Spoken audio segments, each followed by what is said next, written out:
So ayun mga idol, papunta tayo sa Barangay Kalawit. Alam niyo mga idol, meron tong bali-balita dito dati sa Barangay Kalawit na to eh. Kasi yung kaibigan ko dati, galing silang pistan sa Logon. May nakakita daw sila dito. Alam mo ba yung nakita nila? Mamaya pagpapatuloy ko kung anong kwento. So papunta tayo dito sa Barangay Kalawit. Alam niyo mga idol, sabi nila meron daw ditong sinasabing aswang. Pero sa totoo, hindi pa naman ako nakakita ng aswang na yan. Pero yun ang sabi nila, meron daw talaga rito.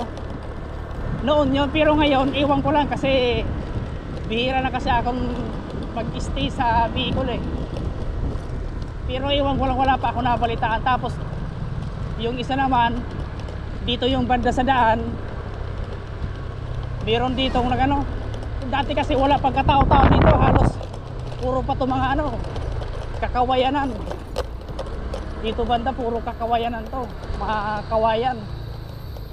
Tapos dito banda, dito siguro banda yan yan dito lang yung banda meron kang maaamoy dyan na yung isang diretso lang siya, pero pag niya, pero pag lumagpas ka na hindi mo na maaamoy. Alam mo ba yung sinasabi ko, yung parang niluto na kamuting kahoy yun, pero pag lumagpas ka na wala na.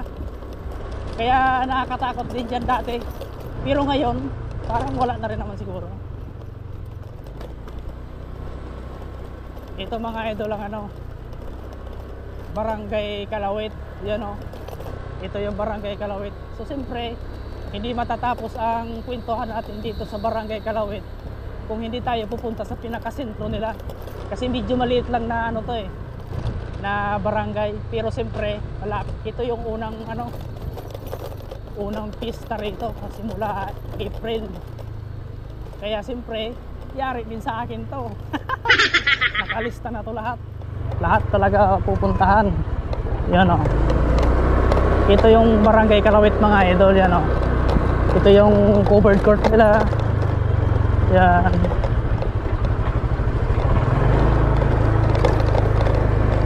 Dati panay-dayo din kami dito pag fiesta, disperas. Makikisayaw lang. Tapos magkakabit ng mga chicks, yung magaganda. So ayan mga idol So wala nang daanan dito banda eh. Ayan